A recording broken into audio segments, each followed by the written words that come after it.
जैसा मैं बता रही थी कि अभी मैं आपको पढ़ा रही हूँ किसके बारे में, आप लोग समझ ही रहे होंगे। मैं मुगलिया सल्तनत के पहले शासक कौन, बाबर के बारे में बता रही हूँ। बाबर कब आया था भारत में, बार बार याद रखिएगा, हिस्ट्री में डेट्स का थोड़ा हेरफेर होता है, इसलिए इसको याद रखना बहुत ज़रूरी होता है। 1526 में। तो मैं बाबर के बारे में पढ़ा रही हूँ कि बाबर ने 5 ही साल भारत में शासन किया और इस क्रम में उसका शासन बहुत टफ चला। टफ क्यों चला? क्योंकि बाबर जो है, बाबर आया कहाँ से था? तो बाबर आया था उस जगह से जहाँ पर स्थिति अच्छी नहीं थी। देखा कौन सा देश? देखा भारत, धन संपदा से भरा हुआ। जब बाबर भारत आया था तो बाबर ने खुद लिखा है, अवलोकन किया है कि जब वो आया और जब उसने किसको हराया, किसको मारा, इब्राहिम लोदी को मारकर जब उसने सल्तनत में एंट्री लिया, तो वो उस दरबार में जब एंट्री किया तो उसने देखा कि ऐशो आराम का क्या साधन नहीं है। और बाबर ने, जब बाबर यहाँ आया, बाबर का भी जैसा किताबों में वर्णित है कि बाबर उसके बाद उसका लोभ इतना जाग गया कि मतलब वो इस जगह से अब जाने वाला नहीं था। और बाबर को बुलाया था लड़ाई करने के लिए, कौन? तो दौलत शाह। वो कौन था? तो इब्राहिम लोदी का रिश्तेदार। और उसने बाबर को इनवाइट किया था कि आप आओ यहाँ। और राणा सांगा भी उस समय राजपूत नॉर्थ के शासक थे, उन्होंने भी सोचा कि अब आए बाबर इससे लड़के ये चला जाएगा। बस सभी लोग तब अपना हाथ पीछे खींच लिया और इब्राहिम लोदी अकेला लड़ा।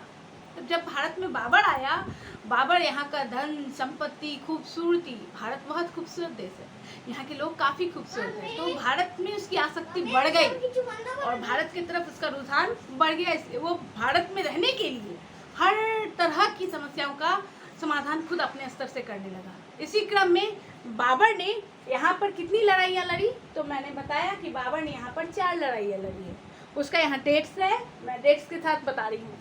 पहला लड़ाई तो उसने पानीपत का किया। किसके साथ किया? 21 अप्रैल 1526 में इब्राहिम लोदी के साथ, सल्तनत शासक के साथ, सल्तनत का आखिरी शासक, क्योंकि इसके बाद इब्राहिम लोदी के ही बाद उसके हाथ से पूरे सत्ता चली गई।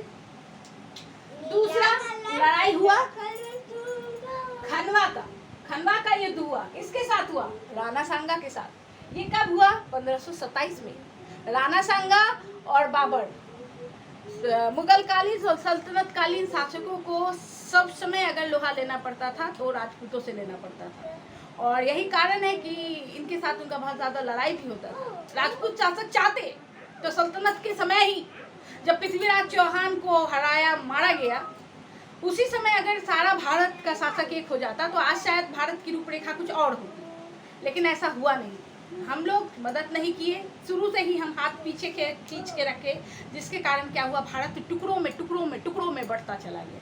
ये जब आप आगे बड़े क्लास में जाएंगे तो आपको, खैर ये सब बातों से मुझे आपको बताना नहीं है, लेकिन ये सब बातें आप लोग खुद ही जान जाएंगे। इतिहास में ही सब लिखा हुआ है, इतिहास पढ़ के ही मुझे इतनी जानकारियाँ हुई है।